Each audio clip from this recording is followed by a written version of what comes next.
Allez, c'est parti pour un quiz sur les identités remarquables a carré moins b carré. Je vous renvoie à la vidéo que j'ai faite au-dessus. Là, on va aller vite sur la résolution. Donc, premier exercice, factoriser ça.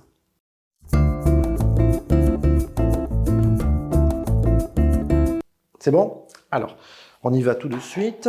Déjà, le A, c'est x, le B, c'est 11, puisque 121, c'est 11 au carré. Donc, je vais l'écrire, je l'écris directement dessous, égale x carré moins 11 au carré. Je remarque que le A, c'est x, que le B, c'est 11. Donc, je vais avoir du A plus B facteur de A moins B. Le A, c'est x, le B, c'est 11, le A, c'est x, le B, c'est 11. Fini. Vous voyez, c'est rapide. On en met un autre?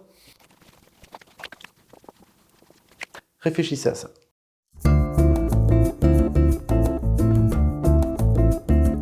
C'est bon? Alors, là, c'est peut-être moins évident de voir le A au carré, le B au carré, donc il faut ici d'analyser tout ça. Déjà, 49, je sais que c'est 7 au carré, et je sais que 25, c'est 5 au carré. Donc, ce que je peux faire, c'est réécrire cette chose-là en disant que c'est 7 au carré, x au carré, moins 5 au carré, y au carré. Ça, jusque-là, c'est pas trop mal, mais ça ressemble pas encore. Et là, il faut se souvenir d'une propriété de quatrième sur les puissances, qui est que si j'ai a puissance n fois b puissance n, en fait, c'est égal à ab, le tout à la puissance n. Cette propriété, elle est super importante à connaître. Et donc là, finalement, ce truc-là, je peux l'écrire 7x au carré moins 5y au carré. Et ouais, parce que les deux sont au carré, donc je peux dire que c'est le tout qui est au carré. À partir de là, le A c'est 7x, le B c'est 5y, et j'obtiens directement ma factorisation, qui va être de 7x moins 5y facteur 2, 7x plus 5y. Une autre? Alors, celui-là, je vous laisse un petit peu réfléchir.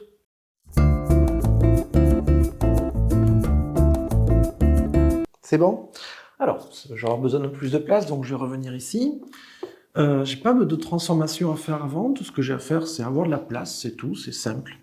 Donc le A, ça va être évidemment 3x plus 4, et le B, c'est moins 5x plus 13. Donc 3x plus 4.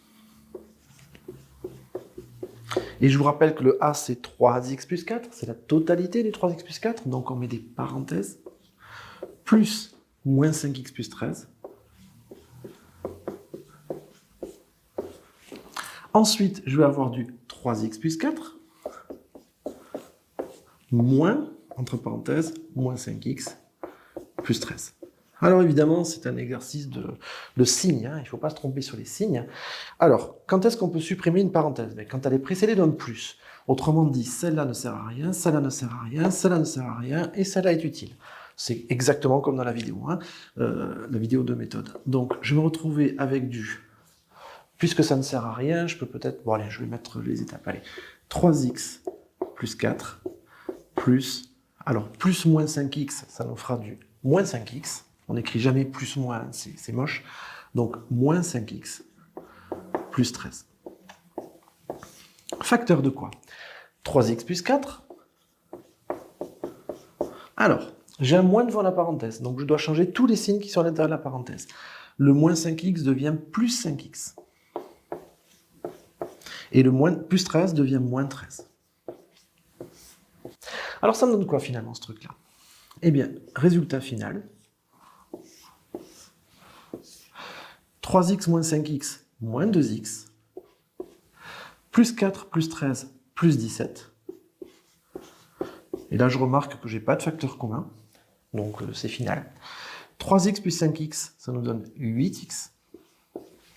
Plus 4 moins 13, ça nous donne moins 9. Et là, pareil, je n'ai pas de facteur commun, donc j'ai bel et bien terminé. Voilà, c'est tout pour celui-là. On change un petit peu d'exercice, vous allez voir. Alors celui-là, il est un petit peu spécial, il est un petit peu amusant. On ne voit pas trop le lien entre ça, et pourtant il y est. Essayez de calculer ça de tête, c'est-à-dire sans utiliser de calculatrice. Alors de tête, c'est peut-être un peu exagéré, mais en tout cas, sans calculatrice et en faisant que des calculs très très simples. Trouvez-moi le résultat de cette chose-là.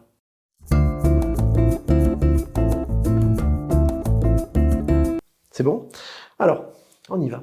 Moi, déjà, je sais que j'ai besoin de faire un lien avec ça, le prof me l'a dit, donc je regarde, je vois que c'est une multiplication entre deux choses, ça non, ça oui, donc je vais essayer de reconnaître cette chose, je vais essayer de la reconnaître ici. Et là, je vois que j'ai A plus B, A moins B. Autrement dit, ce A, une fois je lui ajoute B, et une fois je lui soustrais B. Est-ce que je pourrais pas avoir la même chose? Tiens, imaginez que A vaille 100. 100 plus 2, ça fait 102, et 100 moins 2, ça fait 98. Donc ça, c'est 100 plus 2, et ça, c'est 100 moins 2. Le A, il vaut 100, le B, il vaut 2. On va l'écrire comme ça. Regardez. Oui, mais nous, on sait que A plus B facteur de A moins B, c'est A carré moins B carré. Donc cette chose-là, on peut y aller directement, ça nous fait du 100 au carré moins 2 au carré. Et oui, le A, c'est 100, et le B, c'est 2. Bon, ben on calcule. 100 au carré, ça fait 10 000. 4 zéros, moins 4. Et donc finalement, je me retrouvais avec 996.